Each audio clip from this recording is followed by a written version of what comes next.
Baseline findings from a survey done by WITS RHI across 14 schools in Khayelitsha reveals that 8% of learners among boys and girls do not feel safe at school. 41% of them fear peer violence. 6% have experienced sexual violence. 27% of this violence happens at schools and 11% on their way to and from school. The Girls Achieve Power program organized a self-defense workshop in 6 schools in Soweto and Tembisa. The training sought to arm young people with ways to respond to violence and defend themselves. 724 gap year learners in 6 schools across Soweto and Tembisa Township, Gauteng, South Africa received self-defense training. Learners were taught how to be aware of their surroundings, practically shown how to fight back against an attacker using different parts of their body, and shown how to use elements around them to protect themselves.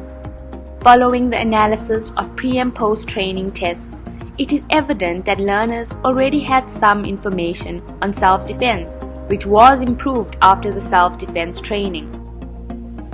Before the training, 33% of learners did not know how to protect themselves from an attacker. This skill was taught at the workshop and was improved to 88%. 61% of learners agreed that they could use their elbows to protect themselves.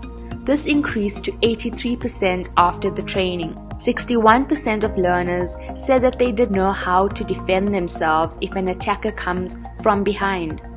After the workshop, this increased to 85%. Please, leave me alone! Please, leave me alone! The results highlight that the self-defense training did achieve its goal of equipping learners with the essential tools to confidently interact with the safety challenges they may experience in South African society, including defending themselves. Learners' knowledge did improve in areas of personal self-defense and safety, knowing how to defend themselves from an attacker, especially if an attacker comes from behind, and using their elbows to protect themselves. Learners were able to complement their knowledge gains along with the practical skills to ensure their overall safety if they had to experience assault at any point in their lives. From the analysis, we can see that there were gendered differences when it comes to knowledge change, with girls having much larger knowledge change between pre- and post questions across all 5 questions than the boys.